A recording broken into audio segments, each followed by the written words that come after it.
pictures behind you of the Sadler family. So not our Rafe, if you know Wharf Hall. You know Wharf Hall. They're his descendants, but they are actually by the first female portrait artist who managed to actually make the money through portrait painting. So Mary Beale, we salute you. And so it's a very appropriate place for this talk to be. Now, some of you were involved with the Women from Hackney's History project. Some of you might not know too much about it, so I'll give you a basic background, and then I'll get into some of the women who are in the book, because that's the important thing. Okay. Somebody trying to come through that door, or is it a ghost? When I was touring,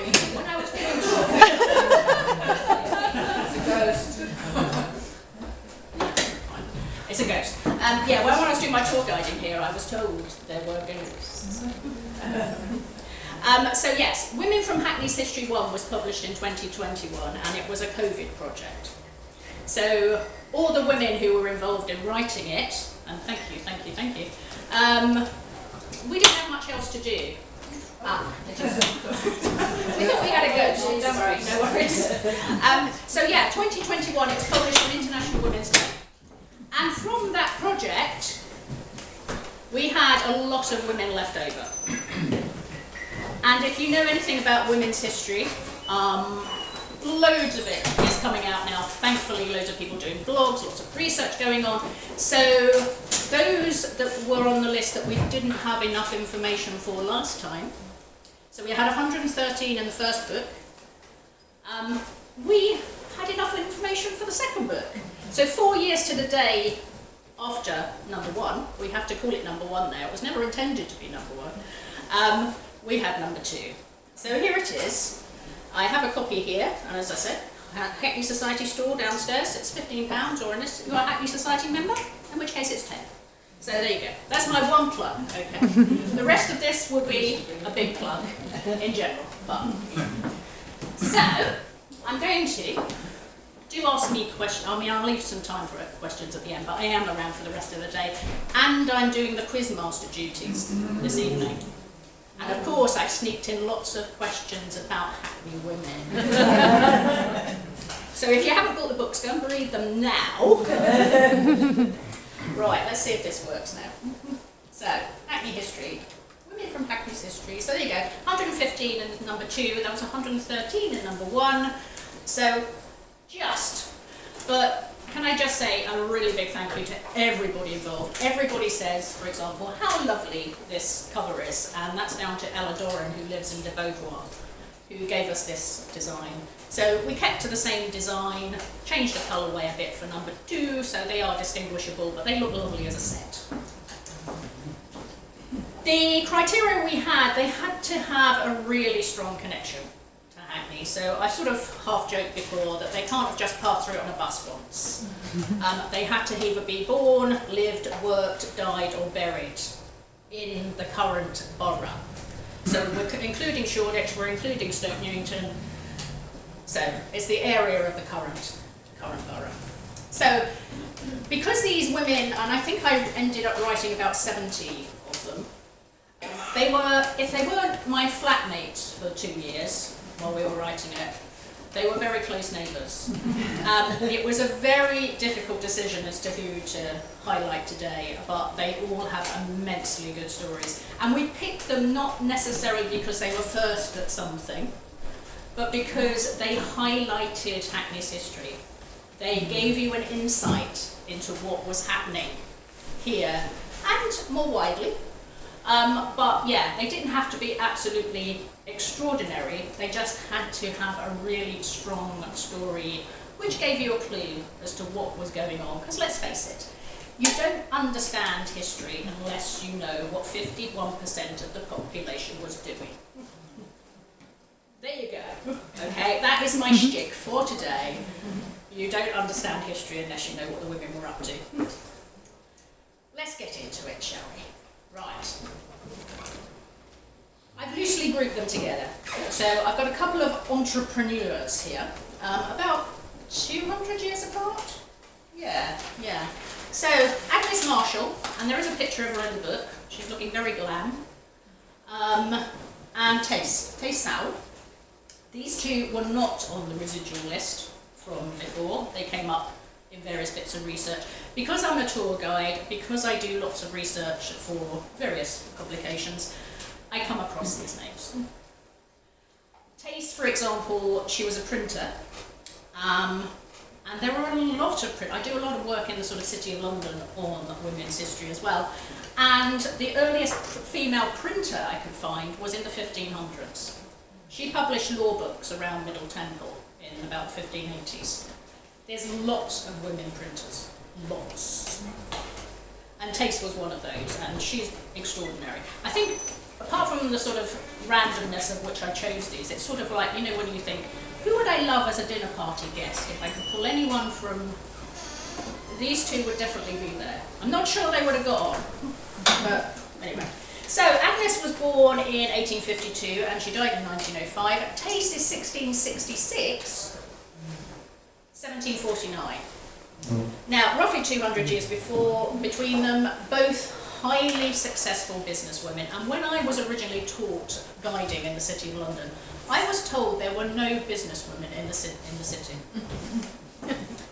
This, at that stage, really got my goat. And I've discovered many since then, and that door is really... Anyway. Hello, are you at this book or the next book? I hope on this book. You're women from Hackney's History or Salvation Army? Women, excellent. There you go. You can stand.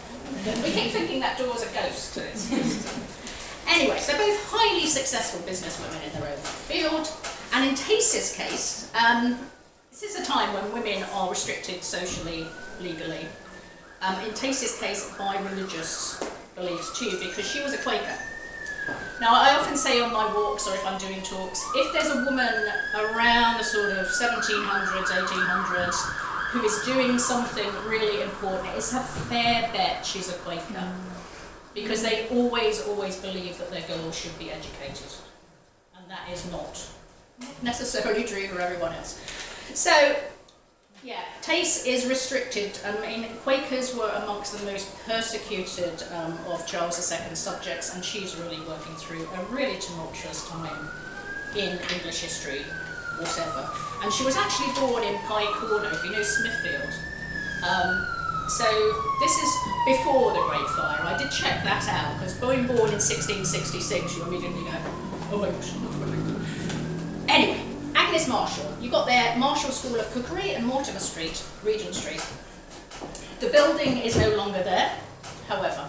The one next door is very similar, so you get an idea. She's the queen of ices. I thought I'd start with ice cream.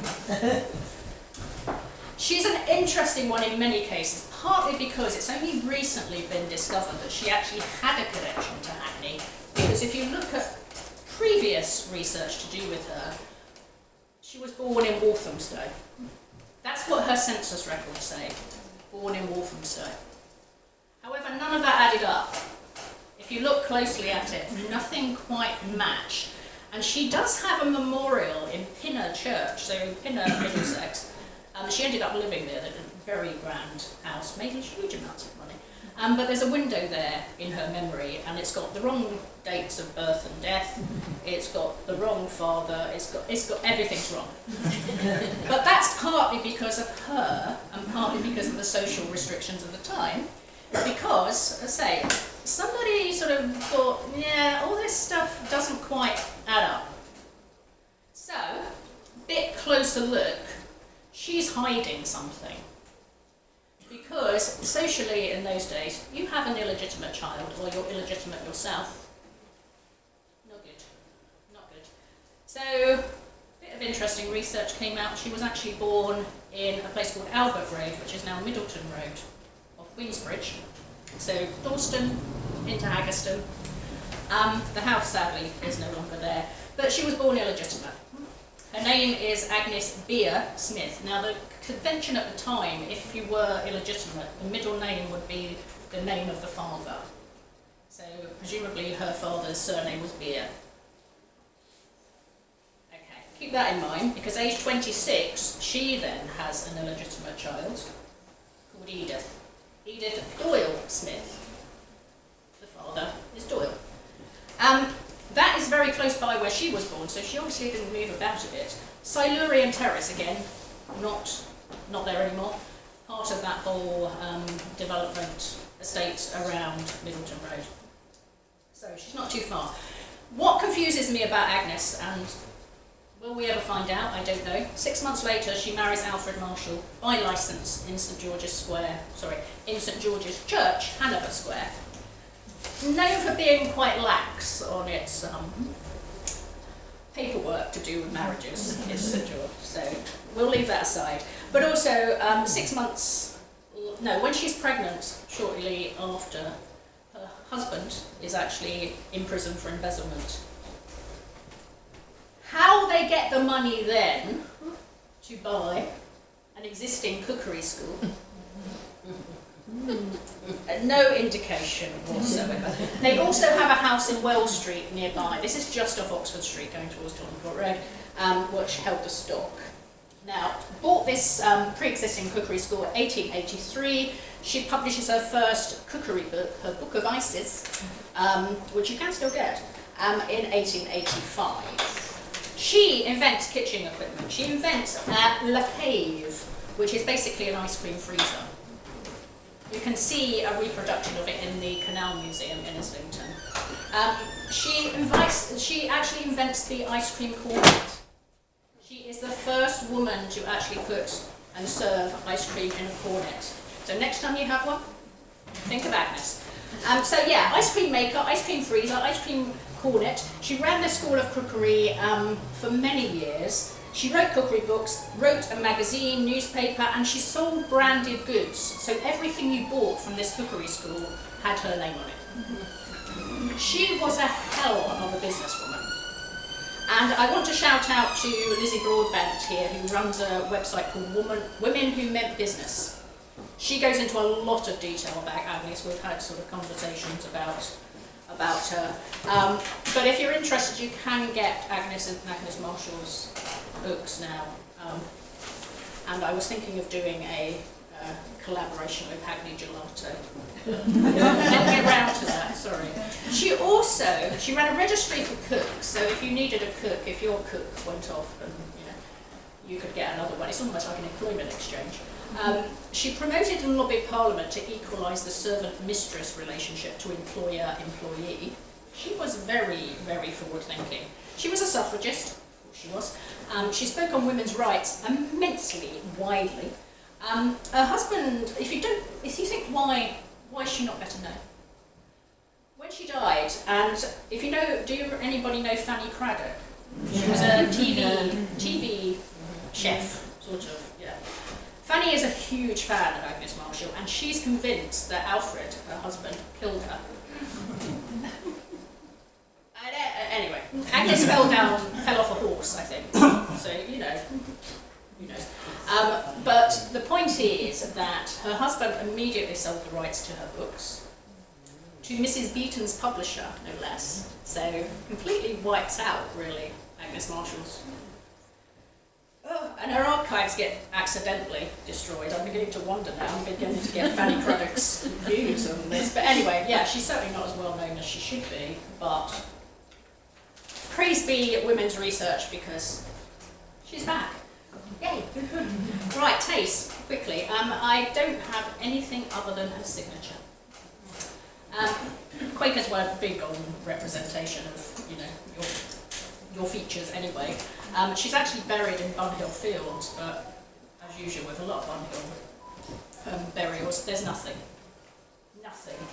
So she's the earliest, so the earliest female printer I found was Elizabeth Pickering, who's active about 1530, 1540 near Middletown. But there are some figures. 1550s to 1650s, estimated 10% of printing business workforces were women. Now we're talking typesetting, proofreading, commissioning, translating, bookselling. It's a very wide skill set, and you find a lot of female apprentices in printing. Taste, by the way, is Latin for I am silent. She may have been silent, but she managed to make every other woman she was in contact with have her work out there. She actually published over 100 books by 13 women. not necessarily Quakers either. One of the women who didn't make the book is a woman called, and I don't know if it's Led or Lead, L-E-A-D, Jane Led. She was a very sort of mystic, religious leader who had an office loosely, in Hoxton Square. Now, certainly nowhere near being a Quaker, but Taste published her books. So she's clearly interested. Now, she comes from a printing family. Her father, Andrew, was actually apprenticed to a woman. So again, you've got that print history. A woman called Ruth Rayworth, who published John Milton and Hackney's Thomas Tryon. So if you know Tryon Crescent, just off King Edward Road, that's named after him. So he published them. They were originally based in Shoreditch, in Holywell Lane, but when Taste took over, age 24, Tace is heading the family business. A year later, she is the official printer for the Society of Friends, the Quakers, and she holds that for over 50 years.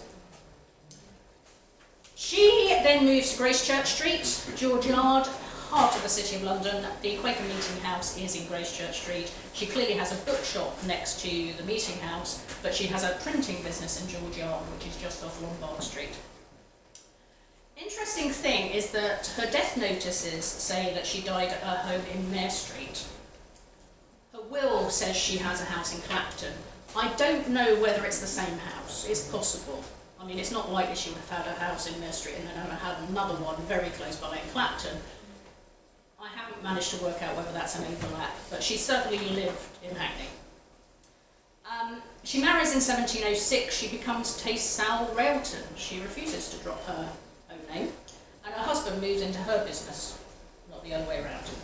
She sounds phenomenal, doesn't she? 1738, she goes into business with her nephew, Luke Hind. Now, I'm a sort of City of London guide as well. Lloyd's List, so Lloyd's as in insurance, that was one of the first daily newspapers. There's a few publications that claim to be the first one. Lloyd's publishes, surprisingly, shipping news, so it comes out daily. Lloyd's coffee house, where Lloyd started, was on Lombard Street, literally a minute's walk from where Tace was printing.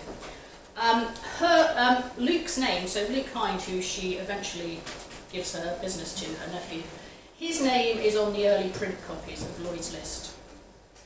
It's clear that there's a very strong, so you can claim that Tace Sal's business printed the first Lloyd's List. There you go. I like to fit that into my Women of the City as well. There you go. But an extraordinary woman. Her name appears over lots and lots of printed copies from those days, but yeah, over 50 years. And one of her sisters married into a family in America. Two of her, she actually owned land in Pennsylvania as well, so but her two sisters emigrated to the US, and one of them married the first printer in Virginia. So, you know, it carries on. Right. Two very much more recent entrepreneurs, but I have to fit them in. Doreen, I have to say thank you to Gary Collins for this photo. Doreen we've known about for a long time. She used to do with the Four Aces Club. Anybody know? Dorsters? Yes. So where the Hackney Archives is now, there was the Four Aces Club, which turned into the Labyrinth Club eventually. But it was one of the first places to play black music in London. Doreen was involved in this. This is a much later photo. Gary Collins, by the way, is the son of Charles Collins, who donated his archive of all this Four Aces material to the Hackney Archives. And I think Etienne is talking about the Gary Collins archives next week. But yes, thank you to Gary for this, because for a long time I knew of Doreen. And if you know the Dawston Square development, where they named the blocks after various people who played at the Four Aces, like Stevie Wonder, Billy Ocean, Desmond Dekker, there is also a Radden Tower after her. No idea what she looked like for so long before Gary came up with these pictures. So she's born in East London. She's actually, this is a much later photo. She died really young, she was only in her 50s. But she moved to Hertfordshire and she ran a whole youth club, and that's her giving a crown to her. In East London, I can't exactly pin her down, but she ran something called the Universal Harmonist Movement in the 1950s with a woman called Mary Smith, and she lived really locally. She had houses in Boleyn Road, in Alvington Crescent, and in Crossway, none of which exist anymore, sadly, so I'm pushing for a plaque. Yeah, and in Hertfordshire she ran a youth club, and there were some really nice obituaries when she died about all these people saying, basically, she looked after us. So clearly her background was helping here, but it was interesting, none of the obituaries mentioned the Four Aces at all. So, the Four Aces, she got involved when it had moved to Dawston Lane, and it was originally called the Macador in the early 60s, because she was working with a man called MacDonald Stanley. So they matched their name, got their names together, Macador. Then it became the Ramblin' Rose when Charles Collins joined in, and it seems that Doreen leaves just about the point it becomes known as the Four Aces. So yeah, not sure she was ever actually involved in the Four Aces but she's certainly in the clubs that made up the Four Aces. And as I say, first club in England to play black music, and it lasted until compulsory purchase took away all of that area in the late 90s. So yeah, Stevie Wonder, Percy Sledge, Desmond Dekker, Jimmy Cliff, possibly Bob Marley. He was certainly in the crowd. Some people do claim he actually played there, but I've never found any proof of that. But also in the crowd were Joe Strummer, Chrissie Hynde, Johnny Rotten, Mick Jagger, all of them. And just an aside, I'm going to talk about Rita, but there was an article today talking to John Lydon, Johnny Rotten, and he's a huge reggae fan, which is why. And he talks about when he bought his first record. He said it was run by this mad old woman in Finsbury Park. That's not my terminology. That's his. A record shop in Finsbury Park, because he lived in Finsbury Park. I'm beginning to wonder if he's talking about Rita King. Anyway, mad old woman playing really deep reggae music in her shop in Finsbury Park. That's where he bought his first record. And he does admit it's Kenny Rogers. He said, I did go back and buy more reggae, but, Anyway, it may have been Rita, and I want to know if these women knew each other, because it's basically the same time. So Rita ran a record shop called R&B. Now, I know John's here, so I hope John replied to a post I put on Instagram about, it was record shop day, all these days these days, so, it was record shop day. So I thought I'd post the really hazy picture I have of the R&B record shop. It was actually on Stamford Hill. So it was originally 282 and then we moved to 260. I think it's a pizza restaurant. But they originally, and I say they because it was Rita and her husband Benny, and the shop was called R&B. They had a stall in Petticoat Lane, and the shop was there from 1959 to 1996. And there's so many people online who remember this place really fondly because it was like a club.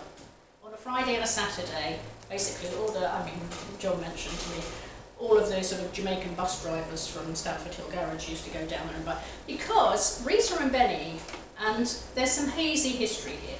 Some people say Rita used to go on these buying trips to Jamaica. Some people say it was Benny. Who knows? I don't know. But they not only ran the record shop, but they ran multiple record labels. And the trips to Jamaica to buy records, this is the first place you hear ska in London, essentially. So they specialised in ska, reggae, rocksteady and soul. Her taste apparently ran more towards jazz, but huge history. And as I say, it totally overlaps with the time of the Four Aces. I cannot believe that there was no contact with them. But there's no interviews I could find with either of them. Apart from the ones Gary Collins gave me, there's no pictures publicly of Doreen Radden. There are two of Rita King. That one came from the Hackney Museum and we're not sure of its provenance, but I took a chance with it in the book. And there's one more that appeared in Billboard magazine, which is sort of facing this way. Oh, come on, Rita, turn towards the camera. Those two, amazing. Right, I'm going to sort of skip across suffragettes a bit, not only because I'm short on time, but also my talk last year at this festival, which is on YouTube, was all about suffragettes in Hackney. But there's more discovered, and I do need to mention these people, because it sort of looks at some of the ways research throws up these sort of curveballs sometimes. And I've recently done an article for the latest Terrier, the Friends of the Archives magazine, which talks about how really I pulled it together. And Alice Paul, anybody know Alice? If you look at the history of suffrage in either the UK or America, she is there. She is Queen Bee. She's another Quaker, by the way. She's from Pennsylvania. Well, actually New Jersey, really. Anyway. But she's quite wealthy. But she basically has a national monument named after her in Washington, D.C. If you're looking for monuments to women, or memorials to women, I think she wins. But anyway, let's talk about her. Alice Paul, lifetime crusader for women's rights, equal rights. She's best known probably in the US more recently, and she lived into her 90s, for pushing the Equal Rights Amendment through to the Constitution. Now that went through during her lifetime, however each state has to ratify it. Not that I really understand the way American politics works, but it seems only recently that it actually got ratified by its final state. But that was during Joe Biden's term. Not sure what's happening with it now. Anyway. But it was sort of wish fulfillment with Alice. Sometimes when I come across a really interesting woman, I sort of run every search I can possibly run to see if she's got any connection to Hackney whatsoever. And she came up trumps, because when she was in her 90s, early 90s, and it's a bit of a rambling interview, it was done by a student, I think, but it's a full transcript of an interview.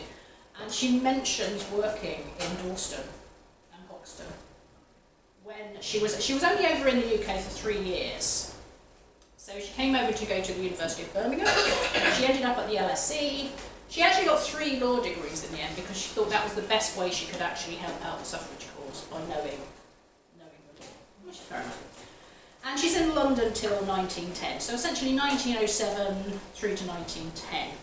And she ends up working for this society, which has got a fabulous name, and they really did need to look at their branding here. Society for Organising Charitable Relief and Repressing Mendicity. Yeah, mendicity is basically begging. I had to look that up.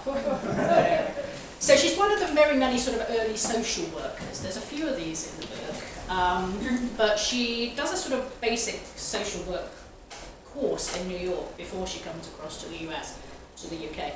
But she then ends up working here. And she mentions in this interview, and I quote from her, "I went up to this place in Dalston, a very poor spot, with Lucy Gardner," so another name, but I couldn't find much about her. And then she mentions training in Hoxton with a fervent member of the WSPU. So she almost immediately signs up to the suffrage cause and writes really excited to her mum, "I'm a suffragette!" Yeah. But her most famous action, and she claims in this interview she never broke anything. I'm not sure about that. However, I'll give her the benefit of the doubt. So she features in a lot of my city women walks because she actually disguised herself as a cleaning lady and hid in the rafters of the Guildhall in the city. Because Herbert Asquith, PM, he was very against women's suffrage, was talking the next day, and so she hid overnight with another woman. And when it came to his speech, he was going on, in the grand chamber of the Guildhall, and one of them, she claims it wasn't her, broke the window up top. She yells down, "What about votes for women?" in an American accent. So she says, "You would have thought I'd thrown a bomb. There was serious disorder." So that's her most famous action, but let me see her arrest record. Arrested 4 times in 1909, 7 in total, but I think at least one of those was in the US. And she had 3 jail terms. So when she goes back to the US, she's leader of the National Women's Party. She's the author and lobbyist behind the Equal Rights Amendment. and she organises a major march of about a million women in DC to push for the whole suffrage cause. She also apparently worked in Clerkenwell. She talks about the novelty of Mrs. Pankhurst having a woman chauffeur, because apparently Mrs. Pankhurst drove her all the way to Scotland. Some of you may have heard of Vera Jack Holm. A lot is coming out about Vera, who was Mrs. Pankhurst's chauffeur. But this was a woman called Muriel Thompson, who was the chauffeur. So, yeah, she drove Alice and Lucy Burns, who was the other woman in the Guildhall roof, to Scotland. And I think I've got a picture. No, I'll put it on there. But there is a picture of Alice with Mrs. Pankhurst. So she was, she's quite high up. And as I say, 2016, Barack Obama, the days of Barack Obama, the Equality Monument is on Capitol Hill, right next to the Senate, and it's known as the Belmont Hall House. So, Alice, you've got a national monument in the US. There you go. Olive Beamish, one of my faves. She is extraordinary. She's got a connection with Hoxton because she worked for Sylvia Pankhurst, East London Federation of Suffragettes in Hoxton. But she also lived in Daylesford Road in Stamford Hill, Stoke Newington. Number 1, the house does still exist. Hackney Society, by the way, are going to be pushing for a series of plaques, mostly based on the original book, but I think Olive's on the list for the second one. Anyway, by her name, if you know Ireland at all, if you're Dublin, you're Guinness Stout. If you're Cork, you're Beamish Stout. She comes from the Beamish Stout family. She's very well off. But like lots of other Mary Wollstonecraft comes to mind, she has brothers. The brothers are educated. She is not. And she's wearing a WSPU badge when she's still at school. This is a surveillance photo. This is actually taken from a very ill-hidden van in Holloway Prison's yard when Olive is in prison. Because she is the first woman to be released under the so-called Cat and Mouse Act. Have I got the proof? Yeah. Prisoners' Temporary Discharge for Ill Health Act of 1913. And basically, because the suffragettes were going into prison, they were going on hunger strike, they were being force-fed, they become obviously quite ill through this. So public pressure leads to the government deciding, okay, when they get really ill, we'll let them out. But when they're better, they're coming back in. And so that's why it was called the Cat and Mouse Act. Now, when Olive was released from Holloway, she was on the run for about a year. She was eventually recaptured.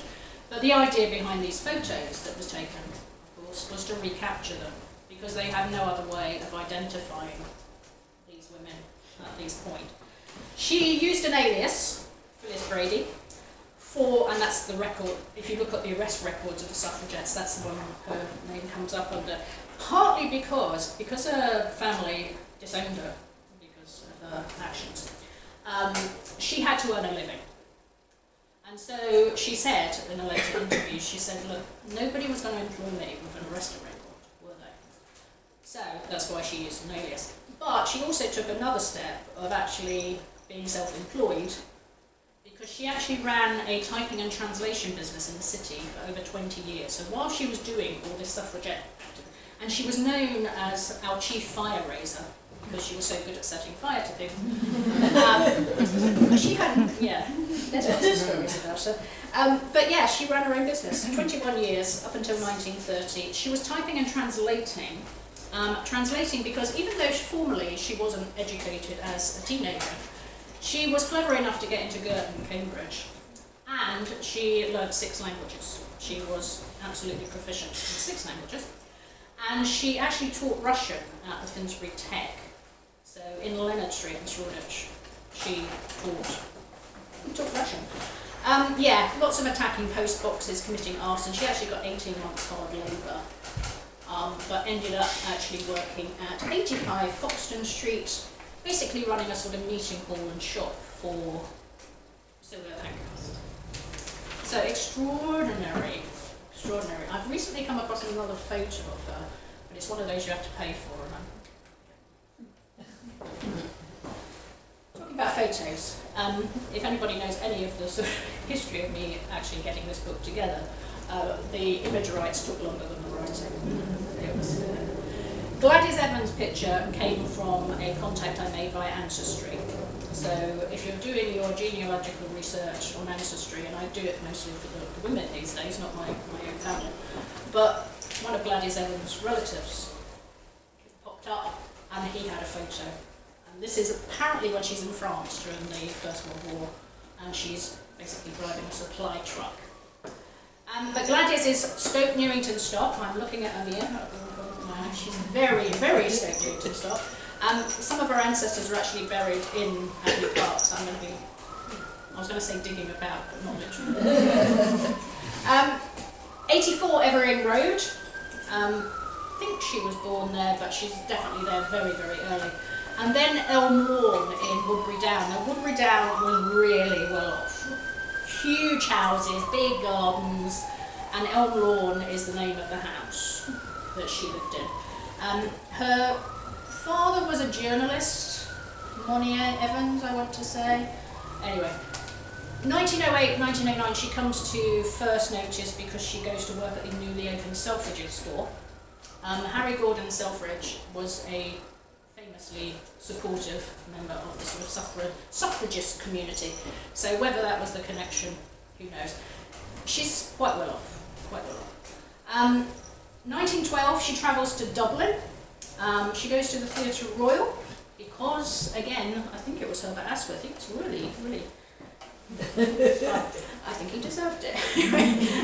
There's no audience present. If you read some of the literature about Gladys Evans and this whole incident, they say, oh, people were in danger. They were never in danger. If you read the actual court reports, the theatre was empty. Anyway, that's how it gets in sort of newspaper reports sometimes. So, she admits to throwing a burning rag and a handbag full of gunpowder and matches into the orchestra pit. Several small explosions occurred.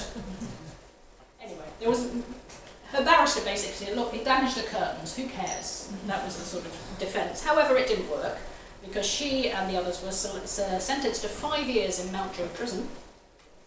She was on hunger strike for 58 days. Force-fed 88 times. I can't even imagine.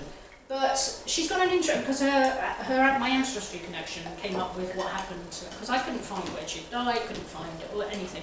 Apparently she ended up in the US. She actually travelled over there illegally. I'm sure she would have been chucked out if she was there now. But she was working as a nurse, and then she developed some formal, probably dementia.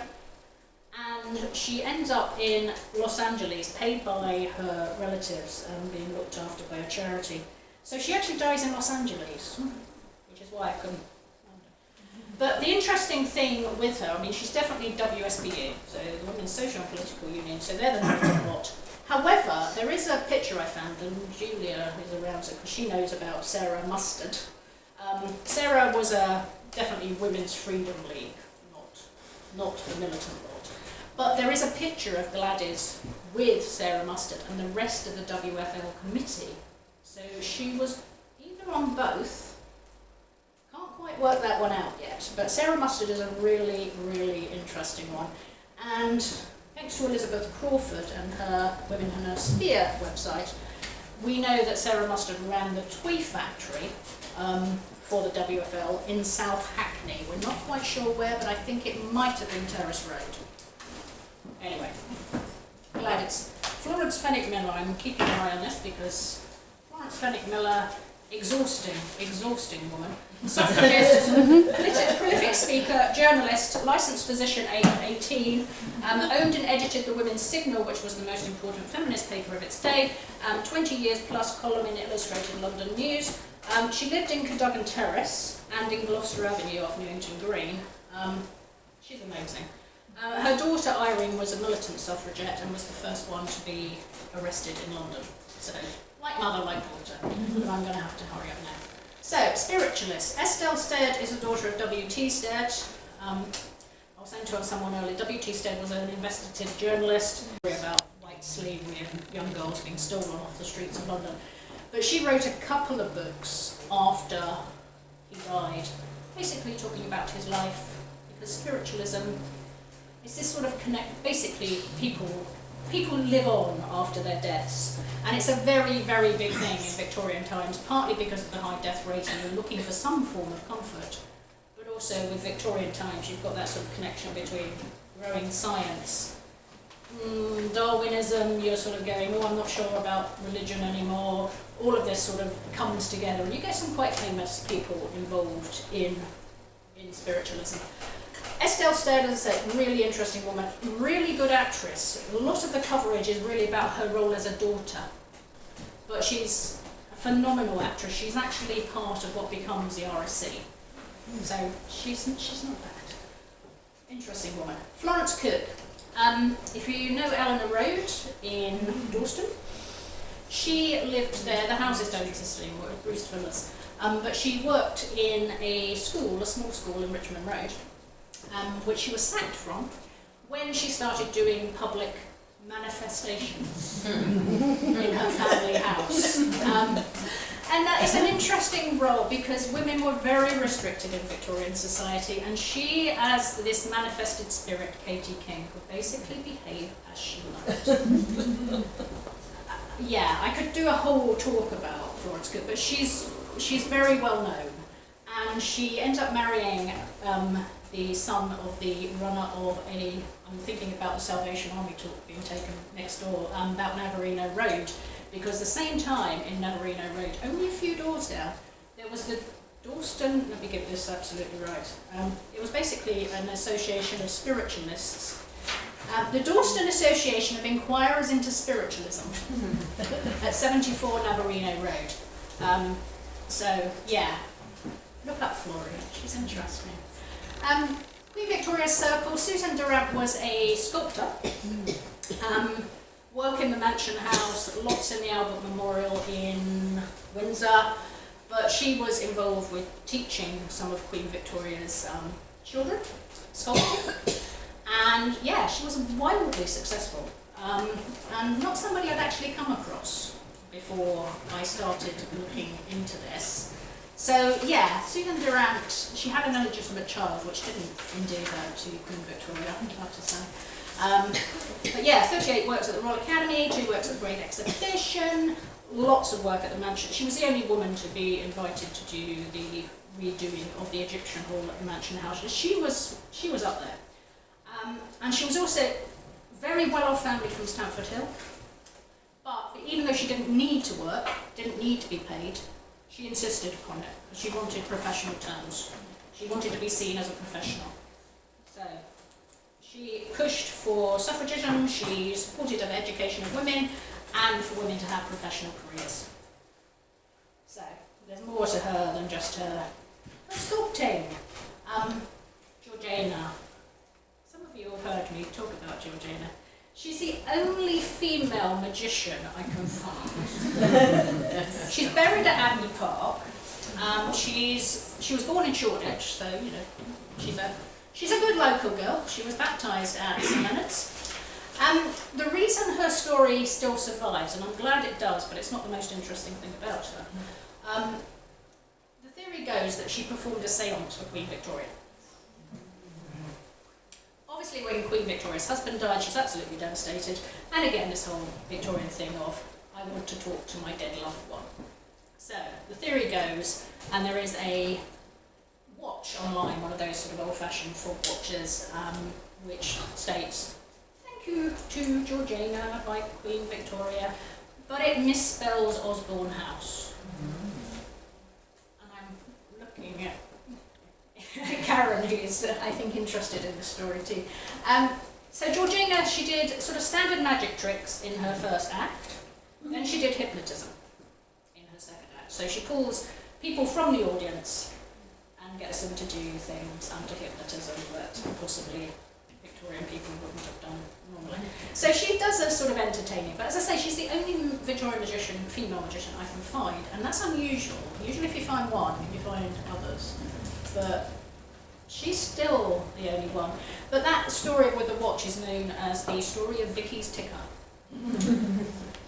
There's quite a bit about that online. In fact, Spitalfields Life picked it up for there. So, but she's a really interesting one, and that's the only image I could find of her, despite the fact that she was really well known in her time. Hopefully, there are other stories. How am I doing for time? Is anybody giving me a... It's 1:46. I'll get as many in as I can. Harriet Grote, when I was talking earlier about Alice Paul being sort of wish fulfillment that I could find a connection, Harriet Grote is another one. She's another one, really. Read about her. She is extraordinary. I think she was so eccentric that she just made newspapers. But the connection with Harriet Grote is that Queen Victoria calls her very peculiar, clever and masculine. Anyway, she's known as the cleverest woman in London. You'd like that, wouldn't you? She, again, has a connection with Stoke Newington. She lived in Paradise Place for a short while. The story goes that she used to drive her own carriage around Stoke Newington, which is something a wealthy woman never did. Yeah, she has a lot of stories about her eccentricity, but she's basically a political influencer. Her husband, George, is the MP for the City of London, but so many people say she would make a better MP. If only she was allowed to be, she would be running a political party. Not one, not sure which one, but she would be running it. She's basically set up a sort of political salon for radical MPs, and she's basically running George's life. This is... And she does push back when people say, oh, you're too involved. She says, but as a Victorian lady, I need to run my husband's life, don't I? It's almost like you can see that, you can sort of hear the tongue in her cheek going, yeah, all right. Anyway, Harriet and George pushed the whole idea of secret voting at general elections, because at this time, you didn't secretly vote. And they actually designed a ballot box with her friend, Charles Babbage. So Charles Babbage, father of modern computing, they knew everyone. They also lived in some extraordinary places because they're rich. I mean, George Grote comes from a family, Prescott and Grote, who had their own bank in Threadneedle Street. So they lived in Threadneedle Street next to the bank. She calls it Threaders. They lived in Savile Row, Parliament Street, and Eccleston Street in Belgravia, and in Stoke Newington. So they're friends of Jeremy Bentham, J.S. Mill, Helen Taylor. She is... I want to read you a quote, okay, because I know I'm coming to the end of my time. I want to get this. This is what she says about the failure of radical politicians. You get the feeling that she's not very impressed by the collection of politicians. She's trying to get things through Parliament. Stuff. Besotted ignorance, swinish ignorance. If I ain't sick and tired, and this is literally what she wrote, I mean, this is a very well-off, very well-educated. If I ain't sick and tired of seeing the whole rationale of representation virtually repudiated and nullified by the twaddle men. Yeah, Harriet, yeah, you win, love, really.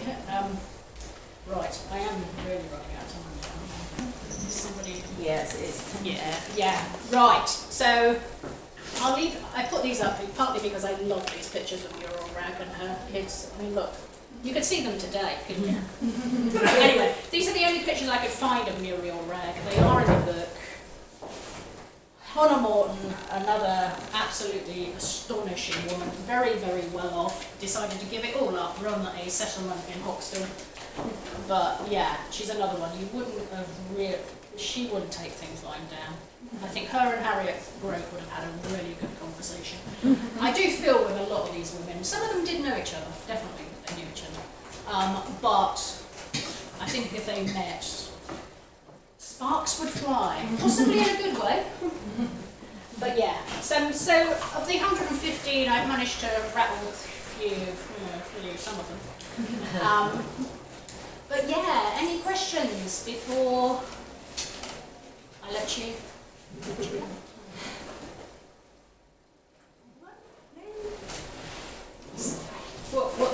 What's your favourite archive that you hang out in? My favourite archive is the Women's Library by a long chalk. So yeah, the Women's Library at the LSE, and I do have to thank, I did go to the LSE as a student, so it's lovely going back and actually doing research that I'm actually interested in.